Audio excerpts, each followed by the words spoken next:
and then I can just hang up and just move on to my next call.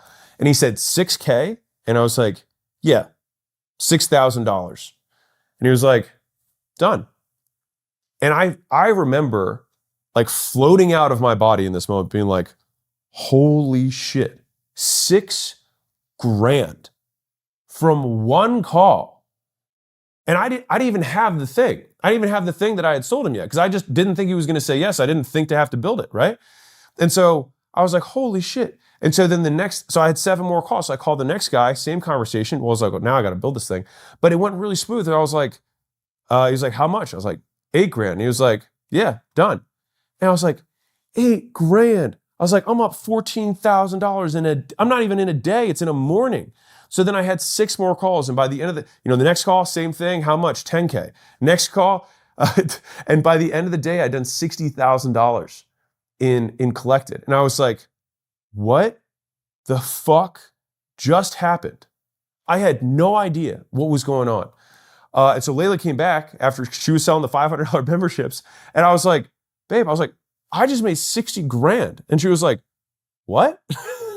She was like, I thought we were doing the weight loss thing. I was like, no, I think we're still doing the gym thing. I think we were just doing it wrong.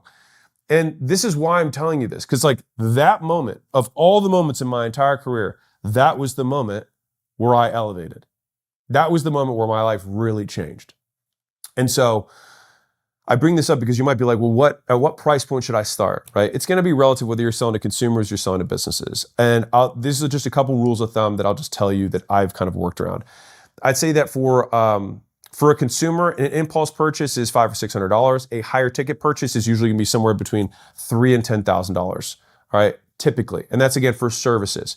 If you're looking at like assets, it's a different game. You're buying houses and cars, it's a different game, right? But if you're selling just like pure, I'm going to help you do some stuff, I'm going to help fix some stuff, that's usually a price point that's quote higher ticket. Business, it really depends on the size business. If you're selling to Disney, you can sell $1 billion thing, right? If you're selling to just small business owners on Main Street, remember, some of them are poor too, right? And so for them though, a more normal price for something will probably be somewhere in the neighborhood of like, I'd say like a mid-tier is probably $2,000 to $3,000 a month. A cheaper price for a business owner would be somewhere in the neighborhood of like $400 to $800 a month.